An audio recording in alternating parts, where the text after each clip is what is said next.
Welcome back, everybody, to another episode of Tina Talks. I'm your host, Christina Brooks. I am the Women's Ministry Director at Harvest Church here in Katanning, Pennsylvania. And today I have a guest. Claire Rupp is with me. Hi. Hi. Welcome. Hi. I'm glad that you're here. Before we jump in, though, I have a couple shout-outs. I just want to shout out a few friends who are...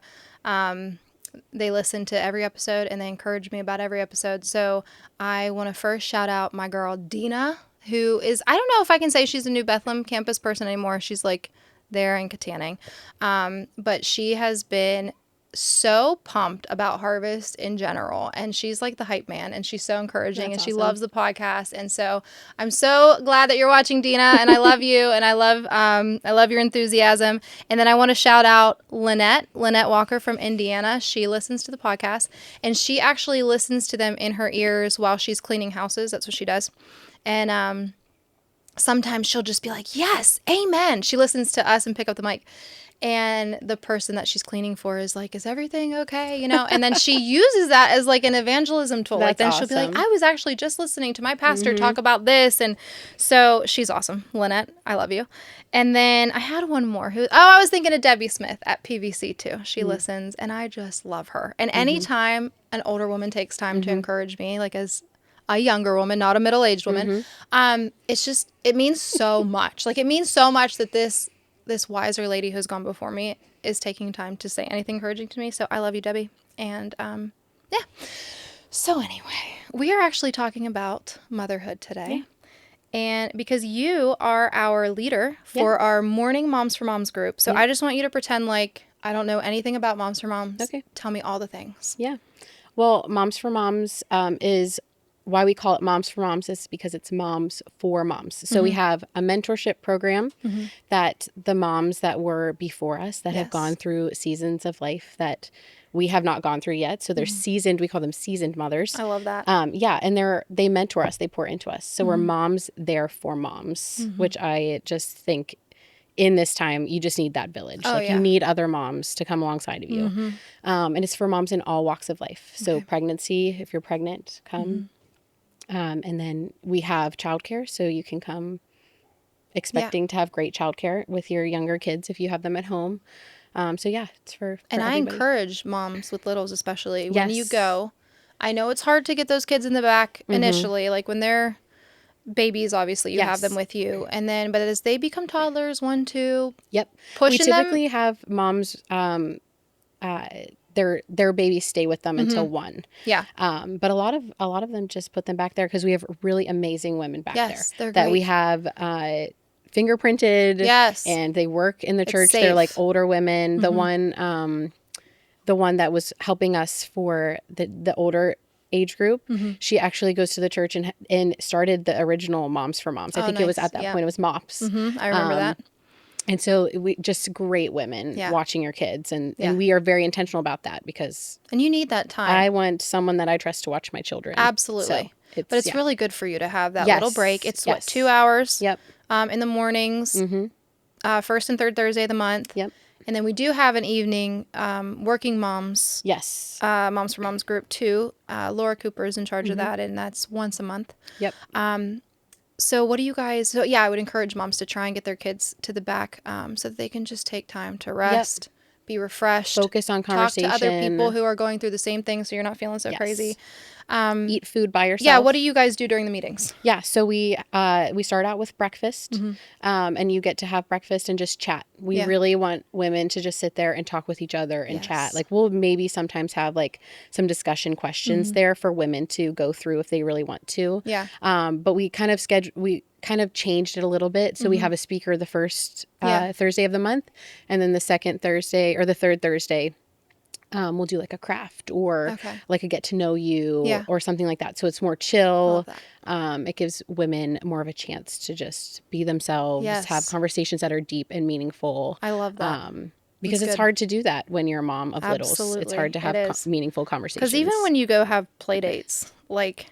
Oh, it's so scattered. Oh, my goodness. You're like, hold on, let me get my kid off of the jungle gym. Okay, hold on, my kid just did a face plant in that puddle. You just interrupt each other constantly, and it's like, there's no offense. It's like, it's fine. And then you maybe have finished part of a conversation by the end of the 2 hours. Yeah, and you're going back and you're like, wait, where was I? I don't remember. Let's talk about something else. Moving on to the next thing. It's like... Yes, it's so hard to have crazy. intentional, meaningful conversations and then Yeah. walk away being like, did I actually spend any time with that person? Like, I don't think so. So Right. Moms for Moms, I think, is a great opportunity for you to have meaningful, intentional conversations. Encouraging each other in the without word. your kids Yeah. around. Yeah. And yeah. I love that. That's yeah. really good. So if there's someone listening who wants to find out, well, first off, how long have you been the leader of that? Just curious. Couple years? About two or 3 years Okay. now. Yeah. Cool. Yeah. This is at our Katanning campus, and if someone wants to learn more about it and join, Yep. they can Email me personally. email you personally Yes. to get more information. Even for the evening group, Yep. you can email Claire, and she'll get you to where you need to go. Yep. So Selah will put your That'd be great. email in the description for anybody who wants to join. I really recommend it. We had it at the Indiana campus for about 4 or 5, maybe 6 years. Yeah. When my kids were going through, when I had babies and toddlers, and I led it for a few years, and it was so wonderful. Yeah. It was so good. We all kind of graduated together, like all our kids started going to school and things, so it kind of dissipated after that. But we have a new batch, so maybe we need another one soon. But I remember it being just so life-giving, and it's hard to get there. It's hard to go anywhere when you're carrying a bunch There's of kids 100 and getting reasons to not get to out not of the go. house. But it's so worth it. Yeah. It's so worth it. So I would really encourage young moms who are listening to go. And I think you're going to enjoy this conversation today because we're going to bring some of that young mom conversation to you and talk about motherhood. But before we do, I want to hear a little bit about you. Tell me about your upbringing. Where were you born and raised? I'm just going to let you take it from there and I'll ask questions as we go. All right. Well, who are your parents? Well, my parents are Michael and Elizabeth Harvey. So Michael, he now is not the PVC campus pastor, but he was the PVC campus pastor. For a while. He's now the discipleship. I don't even know what. Discipleship pastor. Discipleship pastor. At global position. Yes. So he'll be working with all the campuses, which I'm super excited for because I get to work with him more. I think he's thrilled. And it's going to be good. This is he has such a strength in discipleship. Like anyone that I talk to is like, Michael Harvey got me here. Like he's awesome. The one that did it. So yeah, he's great. It's going to be good. But yeah, I was raised in a Christian home. So my dad was a pastor, is a pastor. My mom was very involved she did Christian schooling. And so we went to Evangel Heights. And so in every part of my life, my parents were in charge of everything. So my dad, even at one point. That's so interesting. Yes. Yeah. Yes. So my mom was the principal. My dad was the pastor. And then whenever we were in Seneca, so we grew up going to Seneca Hills for years. Which is a 10 years camp. of my life. Yes. Bible camp, youth camp, or Bible camp. Bible Seneca camp. Hills Bible Camp. 10 years of my life, he was the executive director. So we would go there and we would live there for the summers. That's so fun. And I was Michael Harvey's like a dream. daughter. Oh, it was, yes. There Did were you times love that I it? kicked and screamed. Yeah, I'm sure. Because it took away my whole summer. Yeah, that's true. But then I started working there and it changed my life. It totally changed how I viewed Jesus. That's awesome. So yeah, it was huge. I always advocate for Christian camping for kids. Yeah. But yeah, I grew up. Now you went to Evangel Heights your whole life. Yes. Okay, from Well, kindergarten. no, I guess not my whole life. No. So we moved around a little bit. I was born in Pennsylvania. Okay. But we were living at the time in Michigan. Okay. No, not Michigan. Not Michigan. She still has young kids. I have to remember now where it was. I think it was Michigan. You were a baby, so how would you know? I don't know. Clearly you We don't. lived somewhere else. I don't remember where. That's hilarious. I feel like it was Michigan, but we're gonna move on from that. Okay. So I was born in Pennsylvania, and then we moved to South Carolina. That's where I did my like kindergarten do to remember that, like third actually. grade. So we moved here when I was in third grade. I started going to Evangel Heights at that point, and then I graduated from there. Okay. So yeah, we did move around a little bit. Yeah. With my dad pastoring, but yeah, it was great. I mean, So you had an enjoyable upbringing. it was And wonderful. did you actually, like, do you remember giving your life to Christ, like accepting Jesus as your savior at a young age? So or? my mom told me I was 3. I don't have the Wow. remembering of that because I was 3, but she said that I came home from Sunday school and said, I don't want to go to hell. I want to go to heaven. Who And does? I know. That's Yeah. horrible. So I accepted Jesus at that point, and I always had a relationship with him. I mean, it looked different throughout my life, Yeah, but for I sure. always loved him and trusted him. That's awesome. And like wanted my life to be with Jesus. And so I never had a point where I like had this rebellious stage or anything. Like I always was walking with the Lord. That's awesome. Yeah. So your life has been peachy since then. It has. I mean, I have nothing wrong with me. Yeah, I nothing am at all. Perfect. No, we're going to talk about some of your problems. Yes. Let's dig into that. But yeah, I knew you. We were just talking. Mm-hmm. It's so weird because we knew each other. Mm-hmm. You were 2 years younger than me, and I guess high school is high school when I went to Evangel Heights 9th through 12th grade. Yeah. So I would have known you middle school going into high school, and we were even on the same basketball team. Yep. And I was like, Claire, was I ever mean to you? I don't really remember that time in my life, and I wasn't a very kind person. I remember I didn't really want anything to do with you. Like, not that I didn't, not in like offended. A bad way, but more just like, I just didn't. Tina, that girl, she's something. I remember you were a little wild and crazy. There were some stories of like floating weird around. Things happening that I was just like, I don't know if I want involved in that.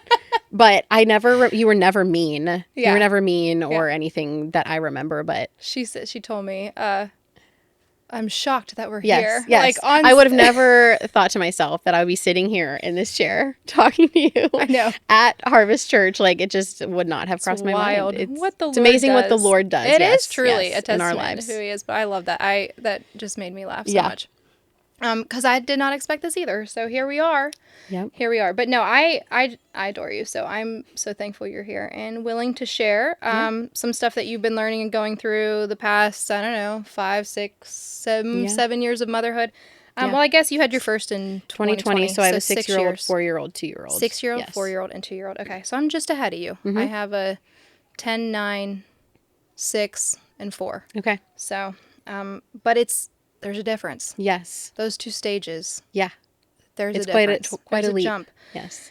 So, okay, you grew up following the Lord. Mm-hmm. When I know there's always a moment like going into adulthood where you start feeling just some of the pressures of life and some struggles and difficulties. You didn't rebel, but was there anything that happened, or at what point did your boat kind of rock a little bit and you really had to learn to lean on the Lord, like personally yourself, outside of being in your parents' house and the way they were raising you, which was beautiful. Yeah.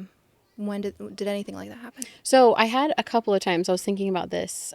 There was one time in high school. So I really put my identity a lot in boys. I had a hard time with that. And there was one point that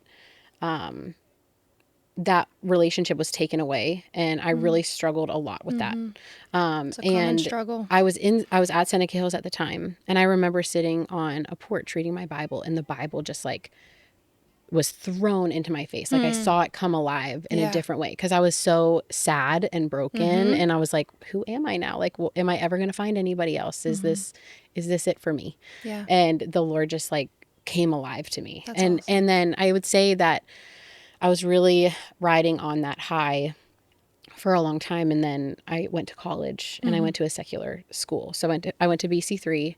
I was in a medical assisting program. So it was a high intensity program. And that was probably a eye-opener for you after being in Christian school, Christian camp, and then secular college. Like, what is happening? I did not realize the Christian bubble that I had, that was around me. Like that is a gift. Oh, it is a gift. For sure. But coming outside of that, I was like, what am I looking at? Like, so what is happening? What's happening? Who are these people, and what is this depravity that I am seeing? It was just, I never had seen anything like that. Like I had little glimpses here and there, but I always had my bubble to come back to. Like it never was in my face like that. Yeah. But I had been stripped away of all of my identity. Like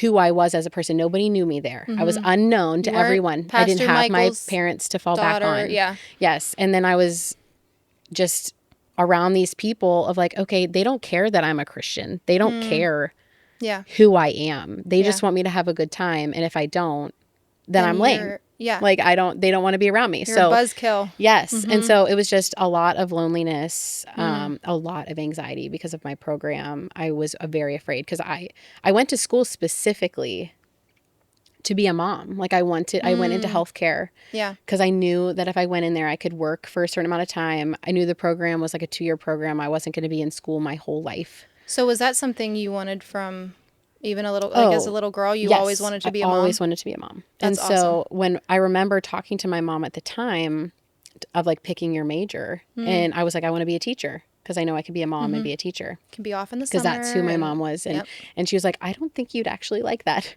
And so we started digging into like what that would look like and moving beyond that teacher career for me. And that's what we landed on, because I knew that I could come back to it once if I wanted to. So what exactly, you said a medical assistant. Okay. Yes. Okay. So it was a 2-year program, very intense. So you did this right after high school? Right after high school. Were you dating at the time? Yes, I was. I was dating my husband. You were dating your husband? And he was in high school still. Okay. He's a grade below me. So he was in high school. Yeah. So it's this weird, also strange dynamic that I was in college dating a high schooler. Yeah, it happens. And yes. And so it just changed my college experience. Yeah. Well, your heart was here with him, and I didn't really care about anyone else around me, because I was like, and you probably weren't hanging out with them because any free chance you were going to see him. Yep. Yeah. So it just my experience was a little bit different that way. And that's when I started noticing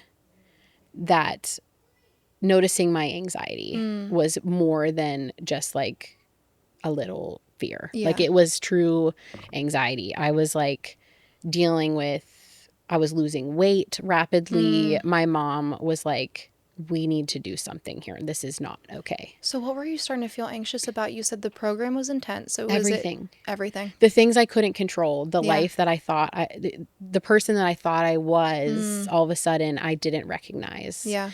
And I was like trying to put these pieces together. And at that time I was going to a church in Butler, but decided to move on from that church and come here. So I was coming here with at the time he was my boyfriend, but my husband now. And I was like starting this whole new chapter in my life, and I was like, I don't know. Everything's new. Who I am. Everything's different. Yeah. And it changed. It was not good. And in that time I was planning a wedding. Like we got married right after I had graduated. Your 2-year program? College. Okay. And I had started working while I was in college. So you had a lot. I had a lot going on. Intense program, plus working, plus getting married. Yes. Changing churches. Yes. Everything. My whole life. Becoming independent. It just, My whole life was uprooted. And at the time I was working in healthcare, and healthcare was very burdensome to me because people's lives were on the line. Like I felt very overwhelmed by that. And I started noticing OCD starting to come out. Okay. So it was crippling. Like there were times that I would walk away and be like, they're going to fire me. Like I can't, they're not going to want me to be here anymore. Meanwhile, you're probably the best. Oh, I was, at that point I was not good at my job. I was so anxious that I couldn't, I was questioning everything. I would like leave my job and then come back to make sure I locked all of the doors. Man, yeah. I would like, it was those just OCD thoughts. You have to check and double check. But at that point I didn't know it was OCD. I just thought I was crazy. Like I just didn't know. So your mom recognized in you that there was some anxiety, but she maybe didn't even know the terminology of what all that entailed with the OCD and everything. Yeah. And I don't think she knew a lot about the OCD things because I don't think I shared because I felt crazy. Yeah. Like I felt insane. And that happened. And that just isolates you more and makes you even more in your head and a little, And that happened even through my marriage. So once I was out of the house, I was still doing these things into my marriage. Like couldn't leave my house without unplugging my straightener. And I would have to say it out loud. Like my straightener is unplugged. So when I would leave, I didn't have to go back to check on it. And then, or like my stove or the oven or like things like that. Like I had to say things out loud. Wow. Yeah. Because I couldn't, it was just crippling for me. That's intense. Yeah.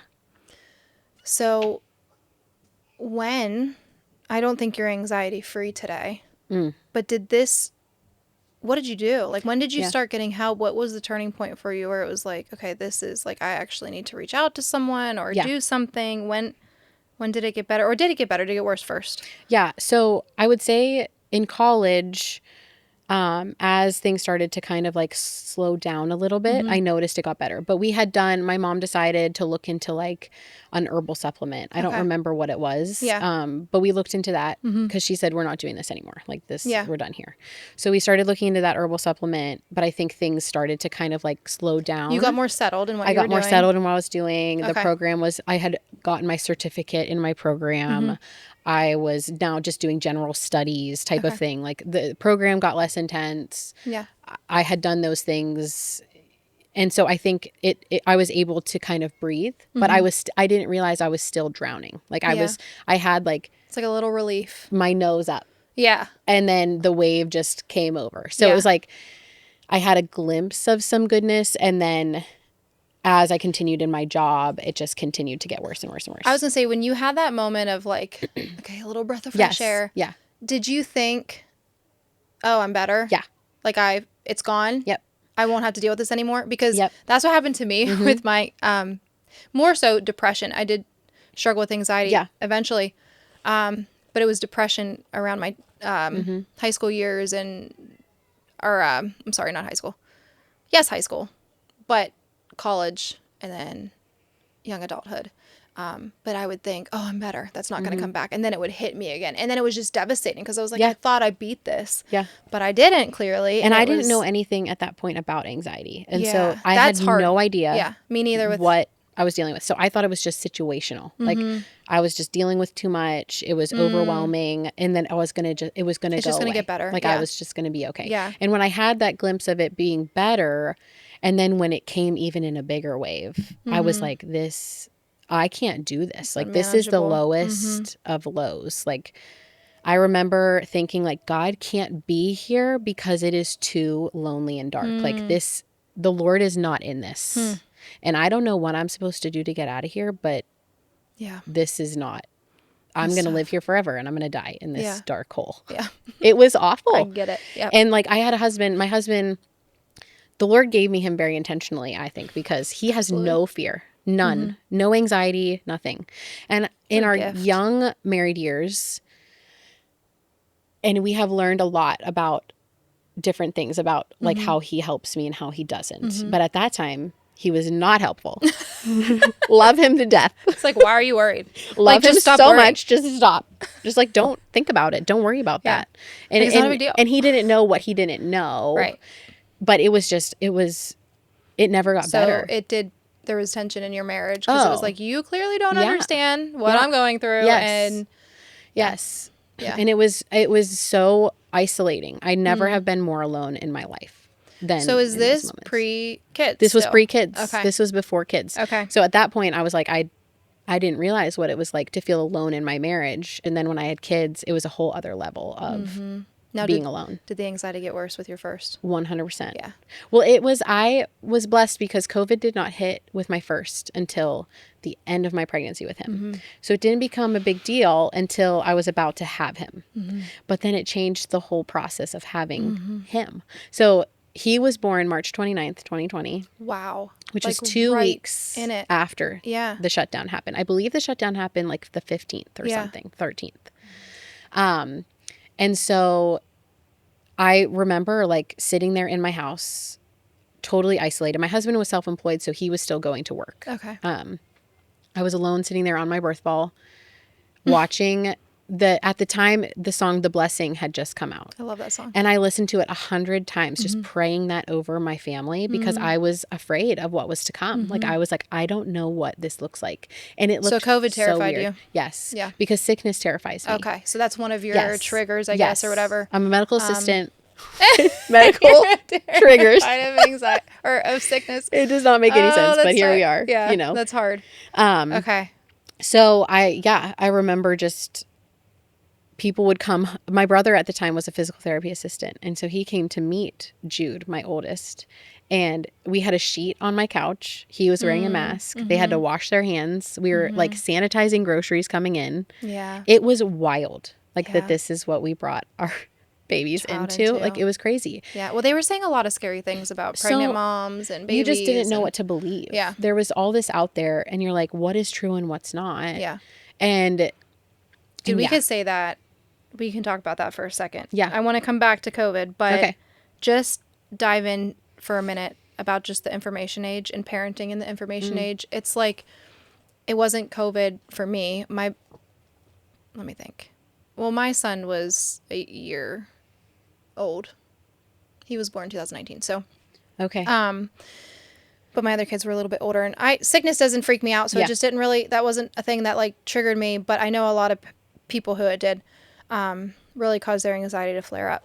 But there are so many things that you can go online and you can get a different opinion about one subject. You can get it from all different sides, and they'll all tell you very confidently that their opinion is right, and your child should not be eating this food. They should only be eating this food, or, you know, your child should, you just have, okay, now that I have my daughter too with autism, everyone has an opinion and they're so confident that they're right, and this is the thing that's going to help, and this is the thing that's going to work, and this is the thing that you have to do, and it drives you nuts because it's like, well, if I'm not listening, then I'm not being the best mom I can be. Right. And you just have to like turn off your phone, like turn off your news feed for a minute, and just like trust your instincts with your child, and know that God is going to help you get through whatever it is, and keep them safe. Yeah. Because it can be maddening. It can be, I mean, I had so much anxiety. My anxiety came when I started having my kids, because it was like, do this, don't do this, don't let them sleep in that, or sleep this way, sleep that way, don't sleep this way. And then it's like, they're going to die if you do it this way. And then, you know, even the car seats, like, they can't wear a winter coat in the car seat. You got it. But then like they're freezing. So then people are judging you for not wearing it. It's just like, so crazy. Yeah. So for me, one of my checking, the things that I do to check in my own OCD is research. But I disguise it as research. No, that's not good. Yep. Don't Google it. Yep. Don't Google the symptoms. So it started to become making decisions for birth, you know. So you decide, you hear all these different things about, oh, you need to have natural birth, you need epidural, you need whatever, like scheduled C-section. And so you start to dig into that, and there's not one thing, like the information is overwhelming. And then when you decide to do one thing, somebody is coming at you saying, oh, no. Why would you do that? And then you're like, because that's the decision I made for me. Well, that's stupid. Yeah. And here's the reasons why. Yeah. And you're like, okay, what am I supposed to do then? Do? And then it continues. How can I make everybody happy? And then it continues through, like, now we have vaccines, Tylenol, how your kids sleep, gentle parenting versus discipline, them and spanking them, like and crying it out, stay up with them for attachment 3 years. parenting, like what all these different things.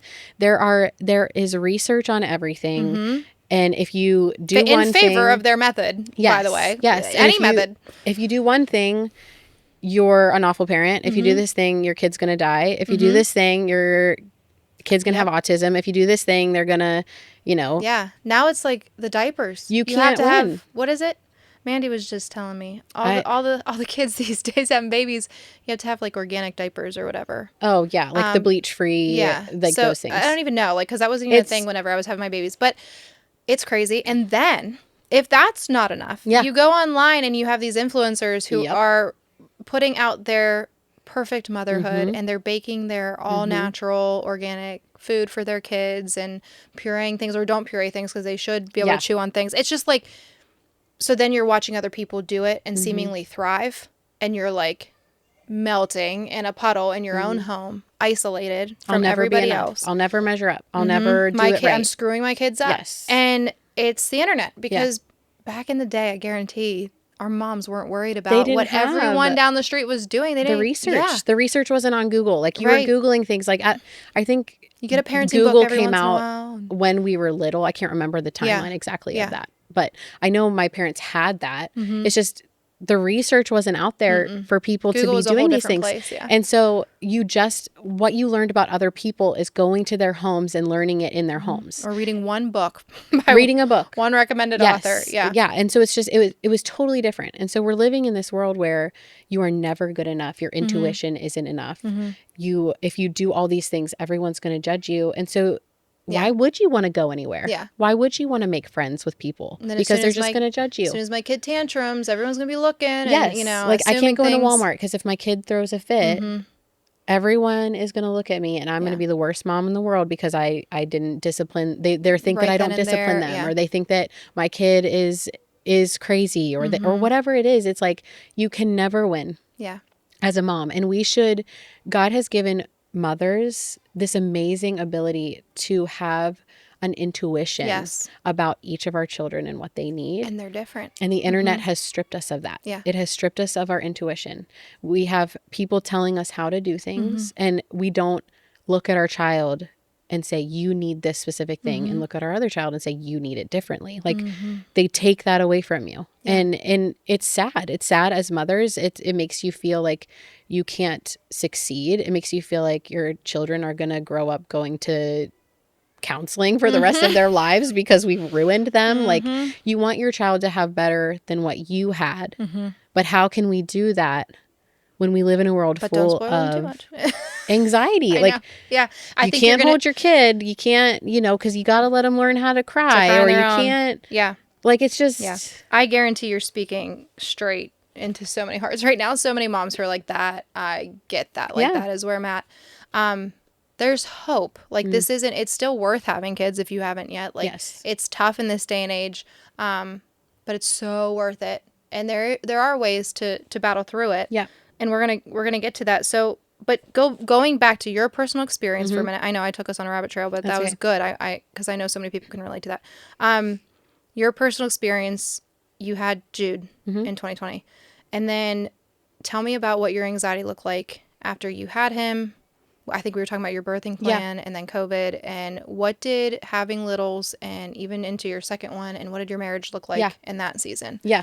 So with Jude, I just was home with him. Like, I couldn't go anywhere. And by the time everything was shut down. Everything was shut down. Even church for a time. Yes, church for a time. And then once you started going places, I started being afraid of like, okay, but what if he gets sick? Like, what happens if this happens? Or what if I get somebody else sick? Yeah. And then they die. Yeah. And so it was just that started to feed into my anxiety, because that's what people were telling you. That's what the internet was saying. Like, if you go somewhere and your kid has a cough, you're going to make this person die. You're going to kill your grandma. You're going to kill. Yes. Like, and it was just like, so it put fear. Like, I was like, I'm not going anywhere because I'm not going to be responsible of killing somebody. Like, I can't do that. Oh, and so I never wanted to leave. And then it moved. I got pregnant with Simon, my second, and that was 2022 when I had him. Okay, so 2 years apart. Yeah, so at that point there was a big COVID wave, and then there was all this pressure then about the vaccine, the COVID vaccine, and if you should be getting it as a pregnant woman, because if you don't, you're going to kill yourself and your kid. And so and then healthcare changed at that point. Yeah. So with Jude, I didn't see much of that because it was at the end of my pregnancy with him. Yeah. But with Simon, I saw it the whole time. That was full on. They were pushing that. Yeah. And at that point, I had a toddler at home. I had two my boys are 22 months apart. So he was a baby essentially. Yeah. And they wouldn't let me bring him to appointments. So I had to figure out childcare every time I went. My husband is self-employed. Crazy. And so he doesn't And they want you to off. go to appointments like all constantly. The time. And then if anything, like, I had to do all of these things at home. Like, it was just crazy. And so that made me worried, because at the time I decided to have, so I had Jude at the midwife center in Pittsburgh. I was planning to have Simon at the midwife center in Pittsburgh, and I was terrified that they were going to transfer me to McGee, and that it was going to change everything for me. Like, I had planned and figured out and was so confident in my birth plan with him that I did not want anything to change. And it ended up that happened anyways because of my blood pressure. So it didn't even matter. Like, I wasn't sick or anything. You gotta hold your birth plans very, very loosely.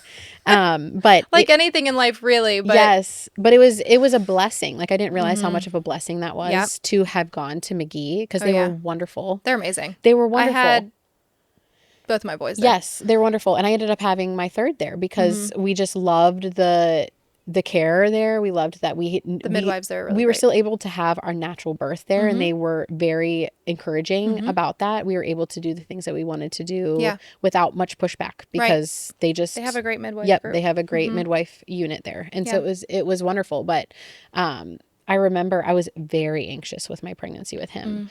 My marriage was not good. So with Josh being self-employed, he is the hardest worker I know. And he worked long hours and he worked far away. He was working at the time in Cranberry. And so I was alone a lot. Oh, that's so hard. Already being isolated, already having issues with anxiety, not wanting to go anywhere with my toddler. And then having to very just pregnant. keep them alive. You're exhausted. You don't sleep well. Yes. Yeah. Very pregnant, trying to just get through all of this, like feeling so anxious about the things that I didn't know, that I couldn't control, the things that I wanted someone to give me an answer to, but I couldn't. I spiraled all around that answer. Like I would be confident and then I would be like, but what if? And it would just keep going. Those what ifs, yeah. And so it was hard. It was the hardest season. And then into my pregnancy or into my postpartum experience, I think I struggled a lot with postpartum depression. I didn't realize it at the time until looking back, but having 2 kids wrecked me. That was so hard for me. Same. Oh, 2 was so hard. I swear 2 is the hardest. 2 was hardest for me too. Yeah. Mine were only 16 months apart. Okay. And my husband was working a new job and he was working an evening shift. So I was getting up with them and putting them to bed alone. Yeah. That was tough. So hard. And I don't know, just going from 1 to 2 is such a big change. Yes. By the third one, it's the third one was a lot easier. Yeah, third one was so much easier. 1 to 2, like it was this whole other thing. Like there was resentment built in there because like, why do I have to do everything? Like I was the default parent and I was mad about that. Like I was like, I want to have freedom. I want to have freedom too. And I had none. I felt like I had no freedom. And so but I chose those things. I chose to be isolated because of fear. I would have messages from my friends all the time. Hey, let's hang out. And I would weigh in my head. Is it worth? What is it worth? And I would always choose it's not worth it. I got to keep my kids safe. Always. Yeah. I would always choose it because it would be harder. I would have to bring snacks. I would have to make sure that everything was perfect. That what if my kid acted out? What if all these what ifs? Yep. I remember that very much. And I just chose not to do it. Like going to church on Sundays. Josh would tell me we're going to church, and every Sunday I would give him some excuse of why I didn't want to go or why I couldn't go or why I was afraid to go. And he would say, we're going to church. Like, you don't have a choice. And then I would come home, wash everyone's hands, like change everyone's clothes, make sure everything, like it was, I was totally irrational, paranoid about everything. Good for him for pushing you to do that. Yes. I'm thankful that he pushed me. He didn't know everything that was going on. Yes. And he might have known, but at that point, he didn't care enough to allow it to control me. Yeah. He was like, we're not doing, like your mom. Like your mom was like, we're not doing this. We're going to do something about this. This is something we're not going to allow to take over. Church is a non-negotiable. Yeah. Like that's not. And so I'm thankful for that, but I hated him in that moment. Oh, for sure. It's like, I was like, why are you making me do this? You don't understand. Yeah. So yeah, it was definitely, the second was definitely difficult. There are times that I say, I don't remember that at all. I don't remember his infancy at all. Yeah. So. It was very hard. I do feel like my second, those poor middle. I know they are, and they're the sweetest. Yes. Yes. Simon is so the sweetest. So is my Sam. He is so compassionate and kind and sweet and crazy. All the things. All the things together. Yes. I know. And 2 boys too. That's a lot. Yes. Okay. So Simon, it was when you had Simon. Is that around the time that you started Moms for Moms? Yes. Well, you took over as a leader. Why? Did you get to a point that you were like passionate for the ministry because of your experience? And did you, I mean, it just seems like isolation and motherhood is really prevalent in the 2020s, especially. So did you see that as a common problem? When did you start to like break through your own stuff? Like, okay, we need this ministry. How did that happen? Yeah. So I was asked by Mandy to be on the leadership team. In 2020. I'm trying to remember if I had Jude or if I was just pregnant with him at the time. But it was that at that point she asked me to be on the leadership team. And so I was on the leadership team, and then Mandy left and Holly Ryder was the leader. And I just had this like feeling, like I knew that she was phasing out. She talked about phasing out. And I was like, there are so many things that I want to do for this ministry, that I want to change, that I have ideas for, like things that I was thinking through. And the Lord just kept telling me like, then do it. Like go, like do it, go. And so I don't know why I did that, because even now, like I look back on that And I feel like I missed out on opportunities to grow it more because of where I was at. Like I was just surviving at that point. Yeah. And I do think back on some of those like relationships that I missed out on, or things that I didn't initiate or whatever. I think it's awesome though that you stepped into it. Yeah.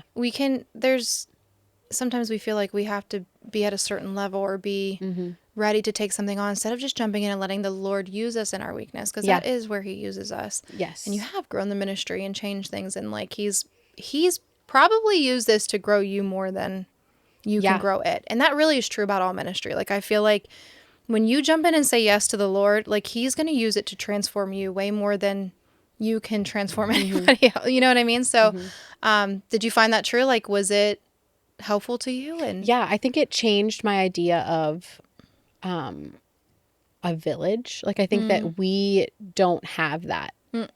Like everyone talks about, oh, you need a village, but we don't actually have that. We all live in our own boxes. No. And we talked a little bit about this on Katie's podcast, helping one another.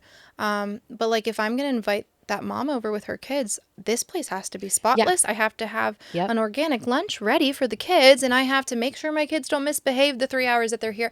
And it's just like so much pressure. Instead of just inviting a friend over into the mess, because they're coming with their kids and are going to make a mess anyways, and sitting there and like actually folding laundry together, you know, and just taking the pressure off. And just, we feel like, and I think it's because of the internet too, again, like we have to present as everything's always together all the time. And that's just not anybody's reality at all.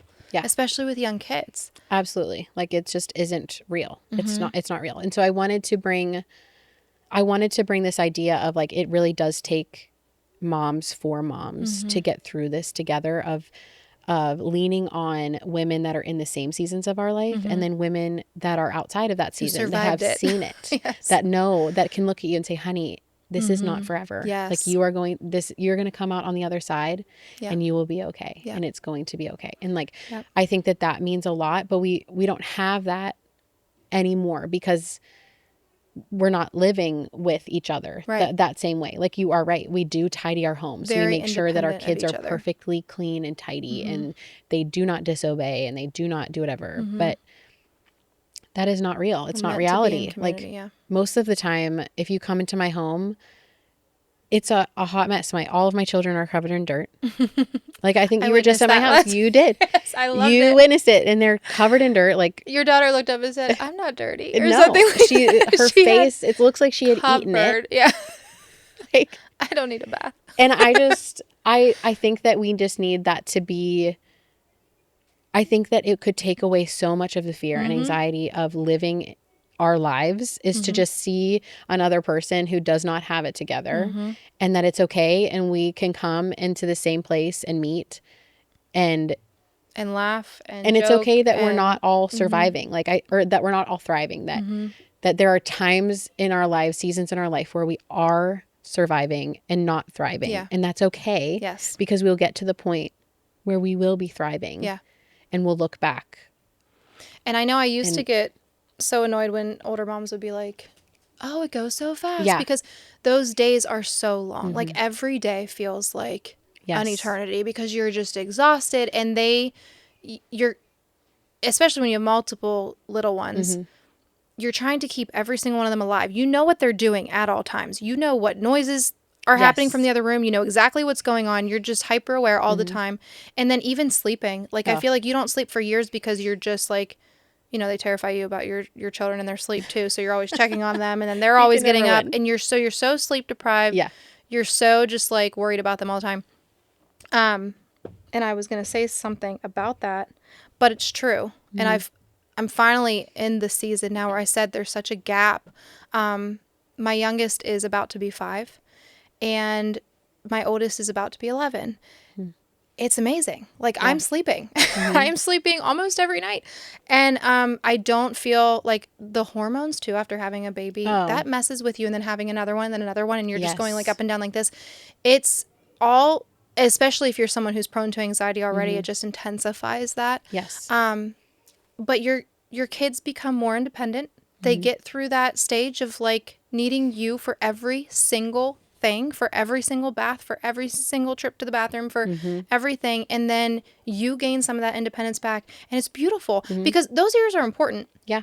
Those years are very formative for them, and for you to be present and loving them and doing the best you can is everything. It is everything to just be there for them. They don't need you to be thriving through that season. They just need you to love them. Yeah. They need you to hold them, talk to them, laugh with them, discipline them. They do need that so that when they are 7, 8, 9, they're enjoyable and you can take them places. And so they're important years, but they're quick. Yeah. And then you're done, and then you're like, oh, I don't hold my kids anymore. I don't wipe their butts. Oh, I do wipe one butt still, but I don't.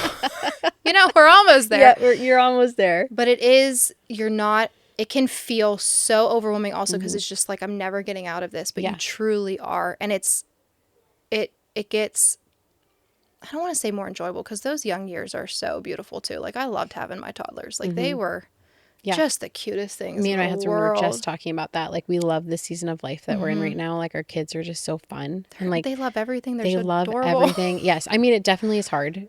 There's tantrums. Definitely hard. But there is so much joy in these seasons that you're like, I want to hold on to this at the same time as like, I'm ready to move on. I want to hold on to these years because I don't know what I'm going to do when they are older, 20 years old.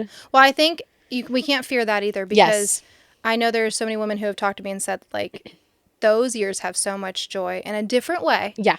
But you can look forward to them. Don't rush it, but look forward to it too, because, and even right now, I feel like we're in the golden years because we're between toddlers and teens. So I feel like the golden years are just right in between there where it's just like, they're happy, they're independent, but they're not like so independent that they're like driving away. So it's a good season. Yeah. But each season has really just beautiful things about it. But I want to know now, what tools did you find that helped you start to manage? Because you're not living in isolation like you were. No, not the same way. You are not living in total hyper anxiousness like you are. Yeah.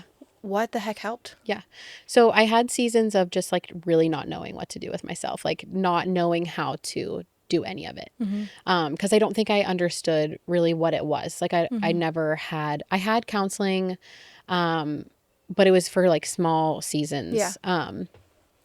But I think, so I would do a couple of things. Like I remember in some seasons of my life, I just felt so far from the Lord that like picking my Bible up just felt useless. Like I couldn't, it just wasn't. Just dry. I couldn't. Yeah. And so I remember I would sit in my car. I drove a half hour to work every day and I would sit there and I would pray out loud. Like just the whole time would just be me talking to the Lord.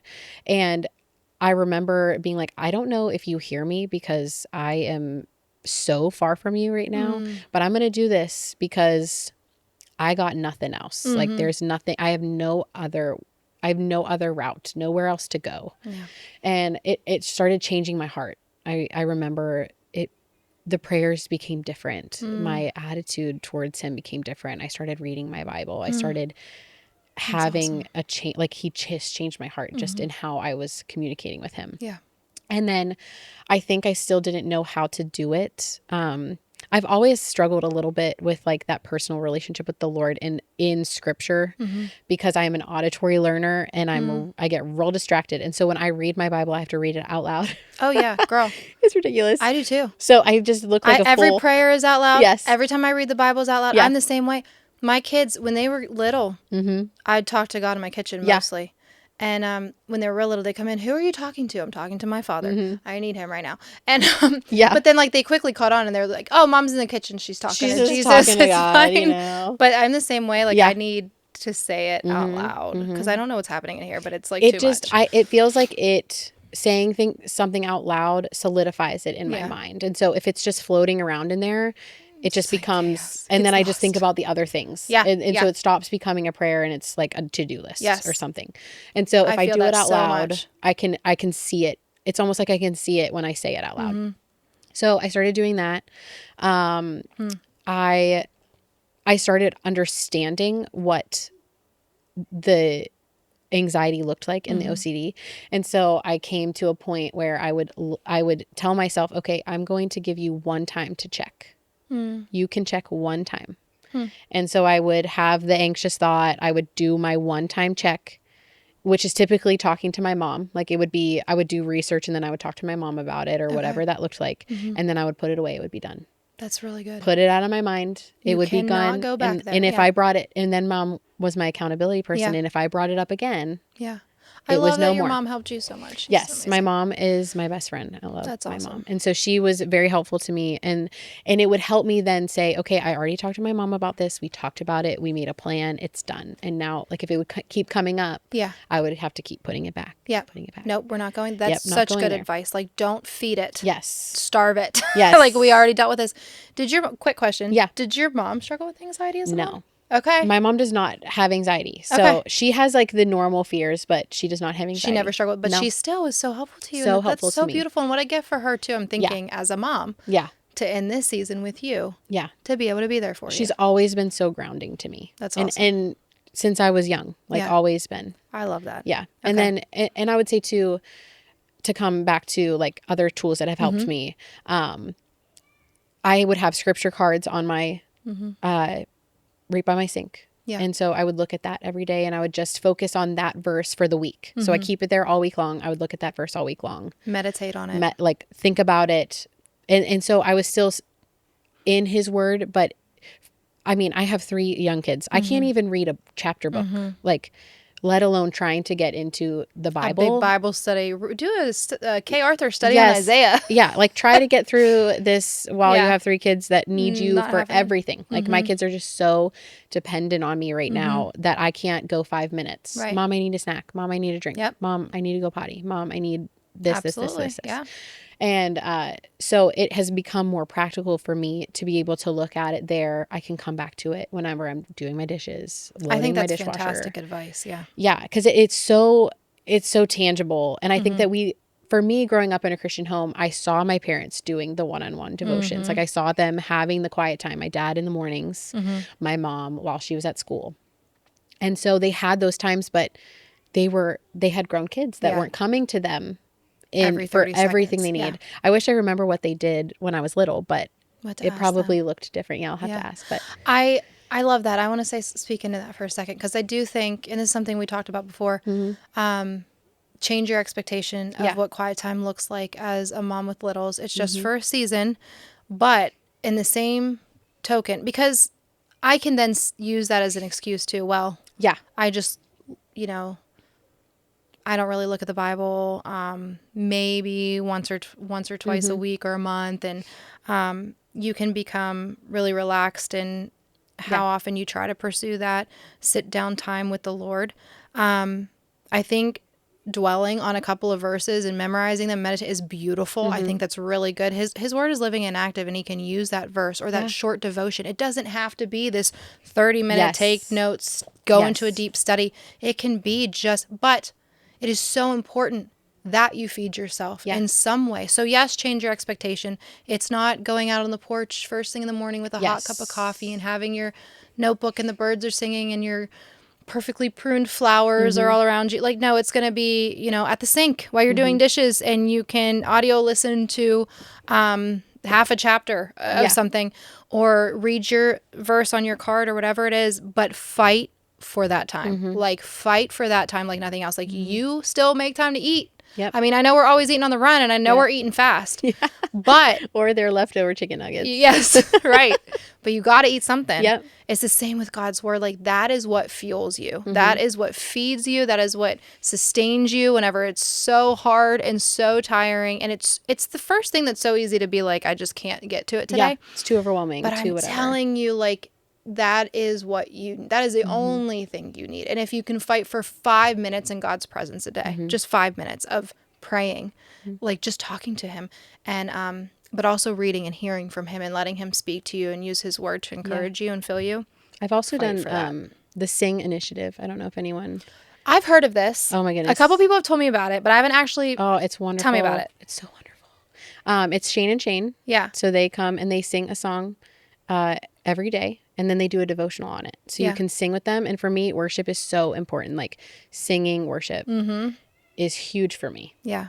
And so to come and like, when I would take Jude to school, it would be 20 minutes. It's never more than 20 minutes, but you listen to a song, you sing it with them, and then they do a devotional. I've heard great things and it about is this. Wonderful. Maybe we it can is link so that. so wonderful. Yeah. And I've been doing that, or even like we'll sit my Bible out and have a verse open, have it highlighted, and I'll come back to it throughout the day. So you're not like sitting there.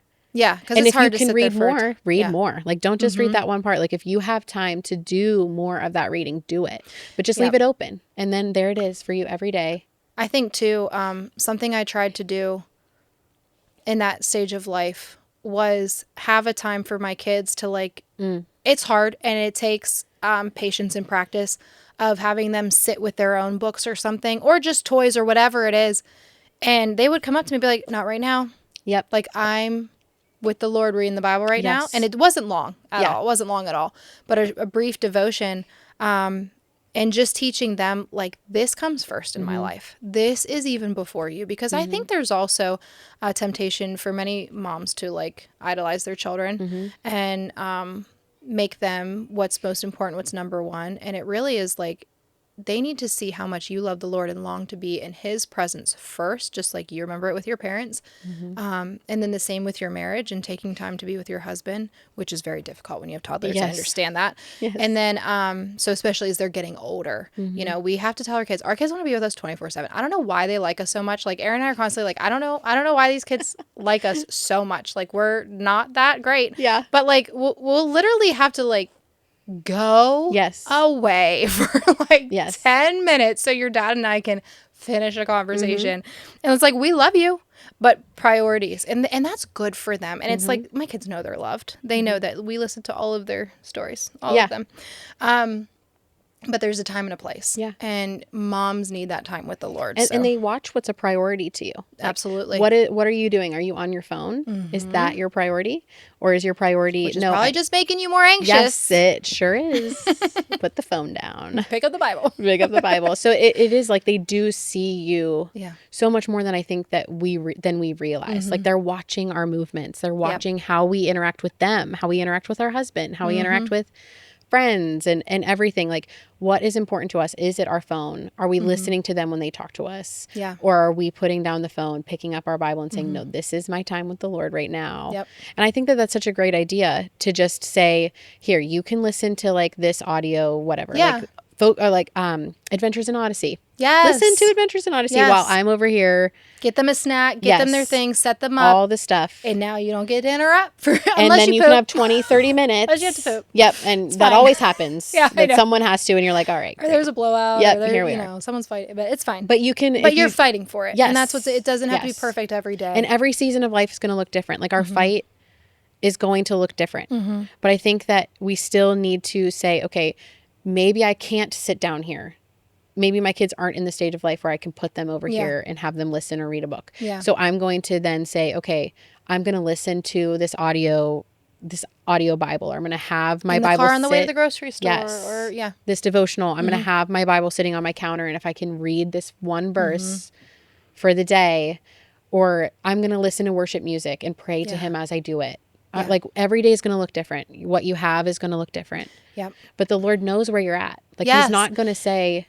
And something about you praying to him in the car and saying like, I don't know if you're listening because I know I'm far from you right now. Like I've had that temptation before too, to think like, how could he be listening to me when I haven't been living up to the standards? But actually your dad just preached a pretty good sermon about, he did. Which that was a couple weeks ago now, but about, you don't meet the standards, but God is there and he loves you and he's a good father and he wants to listen and he'll meet you where you're at for sure. Draw near to him and he'll draw near to you. Like it's that simple. You look at him, he's there. Like he's with you. He's with you in any of the darkest, deepest pits. Even if it doesn't feel it, but we don't go on feelings. Nope. Feelings are fickle. So that's really good advice. I love the Bible cards. Change your expectations, but fight for quiet time. And then not feeding your anxiety, but just being like, okay, we checked that once. I have an accountability. I'm putting it away. I love that. And then music. There's a lot of good music too. That's straight scripture. Yeah.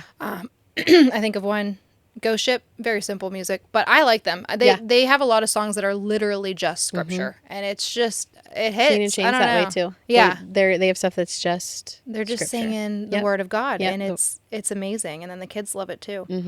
That's really good. That's really helpful. What are some scriptures specifically? Do you have any scriptures that have helped you? Yeah. So I'm gonna pull this out here. Yes. We talked about, for me, Lamentations 3:23. So that was a huge one for me. His mercies are new every morning. Because I think as a mom, we're trying to get through each day. And we feel like we failed in every part of that day. Like every day it looks different. Sometimes you're like, yeah, I'm doing awesome. Got this. And then some days you're like, I failed my children. I failed my husband. I failed myself. You go to bed feeling... You're like, what did I do today? What did I do today? What did I actually get? Did I do anything that was worth anything? Like, what is the point of this? Yeah. And the Lord said his mercies are new every morning. And so I know that tomorrow, his mercies are sufficient for that day. And I can wake up knowing that tomorrow is tomorrow and today is today. Yeah. And that was so helpful to me to get through each day, because like you said, days are long. Yeah. And you feel like you're not doing enough. And it feels like drowning in laundry. You're drowning in Dirty everything. dishes. Laundry, dishes, diapers. Tantrums. The fact that you're like, I can't feed into my marriage. I can't feed into relationships. How I have nothing left I have nothing left. Yeah. And the Lord says, my mercies are new for you every morning. Yep. And so that was huge for me. I love that. And then the Isaiah 41:10. Do not fear, for I am with you. 43:1. Oh, yes. Sorry. Yes. That's my note. That I was just your put note. it down there. I'm sorry. It's fine. Yep, you're right. Isaiah 43:1. Fear not, for I have redeemed you. I've called you by name. You are mine. When you pass through the waters, I will be with you.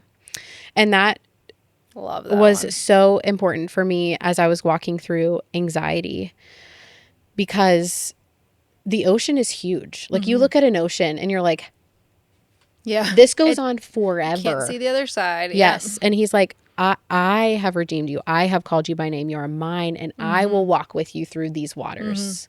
And they look real big, and the waves are coming hard, but I'm walking with you. You are mine. No one else's. And that like grounded me in the truth of knowing, like, I cannot get through this. I cannot do this on my own, but the Lord has called me and I am his, and I can walk through anything. I love that. And so those two verses stick out to me the most. Yeah. Because those got me through a lot, especially the Lamentations one. Living day by day, living in the present, which is what he calls everyone to do in the season of motherhood or not. But it's a good reminder in that season of motherhood when you really are just trying to survive. Yeah, and for an anxious person, you worry about tomorrow. That's the biggest thing. Is anxiety, worries about what you can't control, and that's tomorrow. Yeah. And so to focus on just the one day. Yeah. Is how you get through it. Like it's just. That's awesome. I'm in Isaiah right now. I read Isaiah 43:1 this morning, actually. Isaiah is so good. And Isaiah is so hard. Oh, it is. Yes. Like there's so much of it that I'm just like, I need to do a study of this. I started a study once and then I put it down because I was like, there's a lot in Isaiah. There's so much in it. There's so much, but I feel like once I start it, it's just going to be hard. But there's so many good things. There's so many good verses. And especially those 40, 41, 42, 43, those chapters, when he's talking about being Israel's redeemer, and I redeemed you, I've called you, I'm holding you. Like, there's so many good verses in there. And I read something this morning, I think in chapter 44. Yeah, because I read 43 with that verse, which I love that verse. There's actually a song that I love, and I think I sent it to you. Yes. When you walk through the waters, I will be with you. And then I read 44. So bear with me for a second. I just want to share this. So it's talking about a man who doesn't trust God, the way of the folly. And it's a man who goes and plants a tree, and he doesn't even grow it. Like the rain comes and grows the tree. And then he cuts down the tree, and he uses half the tree for firewood to make himself warm. And then he uses the other half and to like bake bread. And then he uses the other half to carve an image for him to worship. And he falls down and worships it and says, you've delivered me this tree. And it's kind of like showing you how foolish it is. You burned the other half. Like you just burned it. disintegrated in the fire. And yet you're worshiping this part as your deliverer instead of looking at me, the Redeemer, who's called you and who literally, and it says, I've formed you in your womb, and I formed all the trees. I made all the trees. And you're not looking at me as your deliverer and as your Redeemer. And I think it's very foreign to us to think of a carved image or bowing to an image, which is prevalent in many cultures. But how many times do we do that, even like with my own mind or my own abilities? Like, I think I can get through this with my kids. I can figure this out, or I can find the solution, and I can look at this therapist or this product or this thing that's going to save us and get us through this and fix this and make sure my kids turn out right, instead of just like looking at the one who made it all, who formed that child in the womb, you know? And one of my favorite verses also from Isaiah that you're about to read, Isaiah 41:10 says, "Do not fear, for I am with you. Do not anxiously look about you, for I am your God.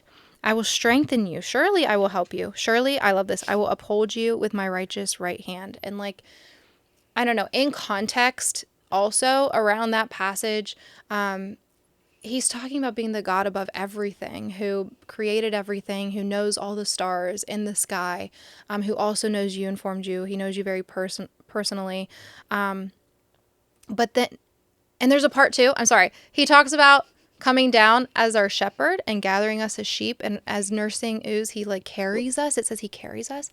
And in that same passage, he's talking about destroying the rulers, and like the people on the earth are like grasshoppers to him. He's so big and so powerful, but he's our Father. Like, he's our Savior. He's our Redeemer, and he's our helper, and like, he's there. And all you have to do is turn to him. And so in those very anxious seasons of motherhood, which are very legit feelings and very legit anxieties, are we looking at our own ability to fix it, or what's online to fix it? Or are we just like going to him because he's got it? He made the tree, you know? So I don't know. That was a lot, but Isaiah got me really excited this morning. And when you brought that verse up, I was like, I can't believe I read this. And there's so much good packed in there and around it. So he will uphold you with his righteous right hand. Trust him. Yeah.